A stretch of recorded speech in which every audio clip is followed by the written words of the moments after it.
up, my geeks and freaks? Big Girl Geek here with a brand new recap and review. And today I'm here to recap and review, obviously, Supergirl. It is season 4, episode 13. What's so great about truth, justice, and the American way? Y'all know what time it is. It's time for the Geek Out. 3, 2, All right, as always, y'all know me. I have my notes because I don't want to miss a thing when discussing this episode with you guys. As always, if you enjoyed this video, please like, comment, share, subscribe, all of that good stuff. Do me that solid. All right, so let's get into this recap. The episode started off with some guy, we don't know who he is yet. He kills a prison guard, okay? Then we shoot to Catco. Kara submits an article to James, and the article is what she's been writing now for the last couple articles about Agent Liberty and how he is dangerous and a murderer and all of that good stuff. It's kind of weird to me, I have a note here, it's kind of weird to me that this newspaper is up and going because I'm like, who is still reading newspapers?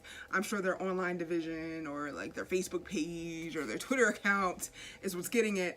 I cannot believe that people are still grabbing up a newspaper and reading it in 2019. But hey, Catco is still going strong. Speaking of Catco, I kind of miss Cat Grant. What do you guys think? Let me know in the comments.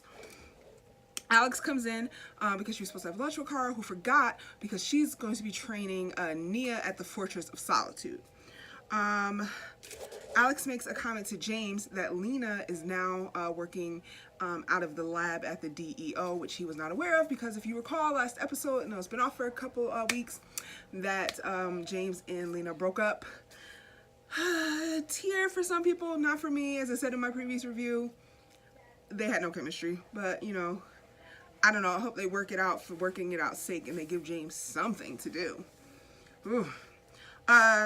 Let's see, John goes to see Manchester Black. It ends up being, of course, a trap. And that's when we find out really that the person in the first scene that killed the security guard is actually the new villain. Well, not really new, he's from New Earth, the Hat. He's a Japanese character, and I'm glad they stay true to that. Whose hat is like a gateway to other dimensions type situation. And it's really cool to see a live action version of the Hat. I love when they bring in new characters that we have not seen on any of these Arrowverse shows, let alone any of the DC TV shows like Gotham and Titans and Doom Patrol. I love when we get to see somebody new. Let's see. Alex learns what Lena has been up to and why she is joining the DEO, and she's like, you know, I don't know, this could be dangerous. And Lena's like, I don't really trust the government. And Alex is like, I'm the government. And Lena's like, I hope not, with this like nasty little evil face. And I feel like they should just let Lena go full evil because the actress that plays her, Katie, is from one of my favorite British sci-fi shows, Merlin, where she was Morgana, you know, half sister to King Arthur, and betrays him and all that, and she did evil so good in that show. If you have not seen that show, go check it out. But I think yes, Lena should just be pure evil. It's her it's the actress Katie, it's her niche. Manchester, as of course escaped from prison. He broadcast from London after killing a bunch of alien-hating people with the help of the Hat and that menagerie villain from the last episode with the snake attached to her. And one of the invisible aliens, I can't remember their name. His speech is very political, I've noticed. He says, even in speech, Supergirl, when they go low, she goes high, but we're tired of that. And obviously that's a takeaway from Michelle Obama's, one of Michelle Obama's speeches. So Supergirl gets a lot of criticism about being political, but the writers are like, we don't care what you have to say, this is what we're doing, apparently. And they're going full on political still. And it's so funny because he makes another line in that speech where he goes, Supergirl's probably watching with hands on her hip, and it cuts to her. She's really just standing there, you know, with her hands on her hip. That's her stance. And it was funny. It was just cute. Lockwood, we see Agent Liberty Lockwood meets with the president. He thinks he's going there to discuss some stuff. The president just wants him there for a photo op, and they have a little scene. Lockwood wants the president to give Agents of Liberty some type of authority, but the president's like, nah. Supergirl, after meeting with Manchester Black and the elite, finds out the president has a missile that will launch and fire on any alien ship, good, peaceful or not, that enter Earth's atmosphere. So she goes to confront the president with this information. They have a little tussle. He moves up the launch after Supergirl leaves, he moves up the day of the launch, but what they didn't know is that the invisible alien was there and heard everything, and that alien reports back to the elite, lets them know what's going on. We see Nia testing out her new powers because she tricks the robot into telling her some of her new powers from her planet. Projection, astral projection, she's testing that out. Her and Brainy have a little talk and training session with that. What else do we see?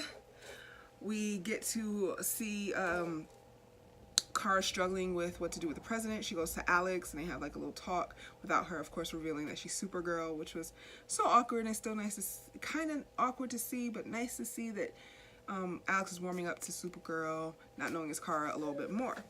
Then we get to see the Elite versus the Super Friends. I like that. You know, I'm sure they can't say Justice League, and it's not really the Justice League, but Super Friends, I'll take it. What did you guys think of that? Let me know in the comments. It's good to see John Jones having something to do. And, of course, Alex showed up to help, so that was cool. Manchester Black got Brainy's Legion ring. I don't know how many episodes it's going to take for him to get that back. I hope he gets back quick. I feel like the ring should only work with the person that has been attached to. Sort of like, I don't know. I just don't know. I don't think anybody should be able to use the ring, but here we are with that. Manchester Black changes the trajectory of the missile and aims it to the White House. Supergirl, of course, has stopped that, and she destroys the missile. We see John lose control. Alex joins Lena at the DO because she doesn't trust what's going on with the president and his cabinet and his whole campaign and all his people. And because the president didn't even let the other black lady, I can't remember her name, know what was going on with the missile. Let's see. Lockwood goes back to the Children of Liberty, and there's a guy there trying to take his power away, Lockwood's power away. He murders that guy, and he's like, does anybody else have a problem with how I'm leading? They are all silent, of course. And that's the end of the episode. I did not see the preview for the next episode, so I'm not sure what's going on. You can let me know in the comments what's up with that. So, now on to my review of the episode. I did not mind this episode. Like I said, it's really iffy with Supergirl. You can get really boring, and then they can have an okay, decent episode. And this episode was okay, decent. I didn't mind it. There was still some more political stuff that I know some people wouldn't care for. I really enjoyed the fight with the Elite versus the Super Friends. That, to me, was the highlight of the episode. Seeing Kara struggle with what to do was also good. James and Lena stuff is boring. I don't know how I feel about the Dreamer and Nia learning her powers. I'm like, eh. And I also enjoyed the introduction of the Hatter and the Elite as this group of evil people trying to, I don't even know if they're evil. See, that's the struggle. You don't know if they're evil because they're taking out these racists. You know what I mean? So, I mean, that storyline, I'm not mad at. I'm not really upset at it. It's okay. If I had to give this episode a grade, maybe like a low B. Yeah, because I didn't really mind it. I thought it was one of the better episodes of the season so far. But what did you think? Let me know in the comments. And as always, I can't wait to discuss with you. Alright, Supergirl fans, that's all I have for you today. Until next time, I'm out of here. Big Girl Geek out. Peace.